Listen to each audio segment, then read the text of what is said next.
Assalamualaikum warahmatullahi wabarakatuh. Baik, di sini saya akan menjawab soal-soal yaitu tentang UAS pengelolaan pencemaran industri. Baik, perkenalkan nama saya Anderson Diomarul Manurung, NIM 19020060, kelas Fire and Safety B.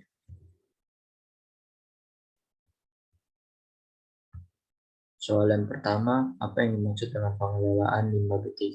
Jelaskan.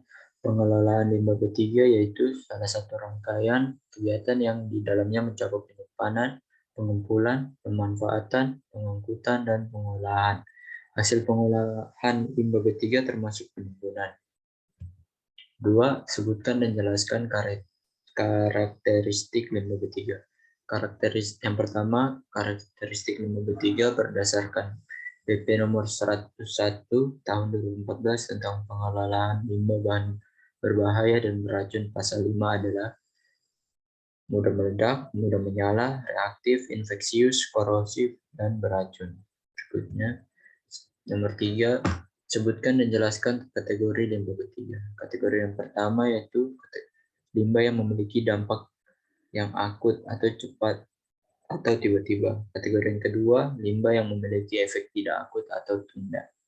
Soal nomor 4, sebutkan dokumen yang dibutuhkan sebagai kelengkapan, persyaratan, dan tata cara permohonan penertiban izin lingkungan dalam hal pengelolaan limbah B3. Pertama, izin lingkungan, lembar persyaratan keabsahan dokumen, yang ketiga, akta pendiri, yang keempat, izin lokasi, yang kelima, surat izin usaha perusahaan atau SIUP, yang berikutnya izin usaha industri IUI, yang berikutnya izin usaha tetap atau permanen atau IUT, yang terakhir izin mendirikan bangunan atau IMB. Soal nomor 5, sebutkan dan jelaskan fasilitas yang dibutuhkan di dalam penyimpanan limbah B3 berdasarkan kategori dan sumbernya. Itu pasal 15, fasilitas penyimpanan limbah B3, pasal 13 huruf B, bangunan, tangki atau kontainer, silo, tempat tumpukan limbah, wasta impound fasilitas penyimpanan pada ayat 1 A, B, C, F yaitu limbah B3 kategori 1, limbah B3 kategori 2 dari sumber tidak spesifik, yang terakhir limbah B3 kategori 2 dari sumber spesifik umum. Dan yang keenam, sebutkan fasilitas penimbunan limbah B3 yaitu sumber injeksi, bak filin, dan pamtailin sesuai IPTEK. Yang ketujuh, soal nomor 7, sebutkan dan jelaskan metode pengelolaan limbah B3. Yang pertama, incendiary proses memperkecil volume B3. Yang kedua, biorembusi, pengolahan bakteri dan mikroorganisme lain untuk mengurangi limbah B3. Yang ketiga, stabilisasi, penambahan suatu zat dicampur dengan limbah untuk meminimalkan kecepatan migrasi untuk mengurangi toksisitas dari limbah. Soal nomor 8, tuliskan dan jelaskan fasilitas penyimpanan limbah B3 berdasarkan jenisnya dan waktu maksimal penyimpanannya. Itu sini sebagai tabel itu ada 4 fasilitas. Pertama itu bangunan, tangki atau kontainer, silo, tempat tumpukan limbah. Kategori 1 ya bangunan, merupakan kategori 1, sumber tidak spesifik ya, sumber spesifik umum ya, spesifik khusus iya. Yang kedua, tangki atau kontainer. Kategori 1 iya, sumber tidak spesifik. 2 iya, sumber spesifik umum iya, spesifik khusus tidak. Spesifik khusus iya. Yang keempat, yang ketiga, silo. Kategori 1 iya, sumber tidak spesifik iya, spesifik umum iya, spesifik khusus iya. Yang keempat, tempat tumpukan limbah. Kategori 1 tidak. Yang sumber tidak spesifik tidak, spesifik umum tidak, spesifik khusus iya. Nomor 9, tuliskan dan jelaskan fasilitas penyimpanan limbah B3 berupa bangunan.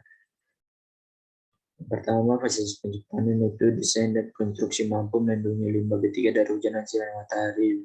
Limbah B3 kategori 1 iya, sumber tidak kategori 2, sumber tidak spesifik iya, spesifik umum iya, spesifik khusus iya. Yang kedua, memiliki penerangan dan ventilasi. Limbah B3 kategori 1, iya. Sumber tidak spesifik, iya.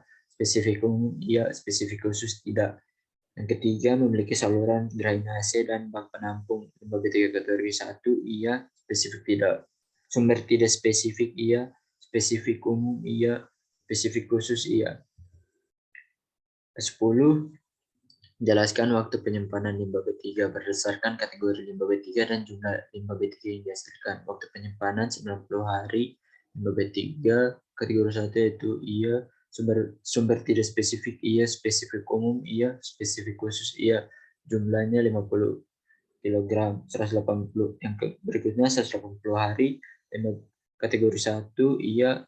Limbah kategori spesifik, sumber tidak spesifik, tidak. Spesifik umum, tidak. Spesifik khusus, tidak. Jumlah lebih dari kurang dari 50. Yang berikutnya 365 hari. Limbah kategori 1, tidak. Sumber tidak spesifik, iya. Spesifik umum, iya. Spesifik khusus, tidak. Jumlahnya kurang dari 50. Yang berikutnya 365 hari. Limbah kategori 1, tidak. Sumber tidak spesifik, tidak. Spesifik umum, tidak. Spesifik khusus, iya. Jumlahnya belum tahu. Ke-11, sebutkan periode pelaporan pada tiap tahapan pengelolaan limbah ketiga. Yang pertama, penyimpanan. Disimpan sebelum diolah dan penyimpanan dilakukan dengan sistem blok. Kedua, pengumpulan tentang karakteristik limbah, fasilitas laboratorium perlengkapan. Ketiga, pengangkatan terkait dengan pemberian label, analisa karakter limbah. Yang keempat, pemanfaatan terkait daur ulang, perolehan kembali, dan penggunaan kembali limbah. Soal nomor 12, gambarkan mekanisme perizinan pengelolaan limbah B3 disertai dengan waktu pada setapannya. Nah, ini kita dapat lihat permintaan administrasi, yaitu izin Permen LH nomor 18 tahun 2009. Berikutnya evaluasi dokumen administrasi teknis. Ini perbaikan turun per review teknis. Selanjutnya evaluasi teknis, penolakan izin maksimum 45 hari, kegiatan operasional, penertiban izin, penetapan keputusan, penolakan izin. Nomor 13, sebutkan jangka waktu proses perizinan pengelolaan limbah B3 pada tiap tahapannya. Nah, ini dapat dilihat. Nomor 1, pengurangan jangka waktu 45 hari. Nomor 2, penyimpanan jangka waktu 45 hari. Nomor 3, pengumpulan jangka waktu 45 hari. Nomor 4, pengangkutan jangka waktu 45 hari. Pemanfaatan jangka waktu 45 hari. Nomor 6, pengolahan jangka waktu 45 hari. Nomor 7, penimbunan jangka waktu 45 hari. Nomor 14, sebutkan masa berlaku izin dari masing-masing pengelolaan limbah B3 kategori limbah, yaitu penyimpanan limbah B3 waktu 5 tahun. Sebutkan contoh nomor 15, sebutkan contoh pemanfaatan limbah B3 minimal 10. Sebutkan sumber limbahnya dari industri. Yang pertama, industri logam. Jenisnya karbon monoksida, pemanfaatannya sebagai reeditor pengelolaan jenis logam. Yang kedua, industri otomotif, jenisnya nikel, pemanfaatannya digunakan sebagai pembuatan kerangka kendaraan. Yang ketiga, industri kertas, jenisnya air aksa, mencegah tumbuhnya jamur pada kertas. Nomor 4, industri kecantikan, jenisnya amonia sebagai bahan dasar pewarna rambut. Yang kelima, industri pertanian, jenisnya pestisida sebagai pembasmi hama. Yang keenam, industri kesehatan, jenisnya formalin sebagai bahan pengawet pada mayat.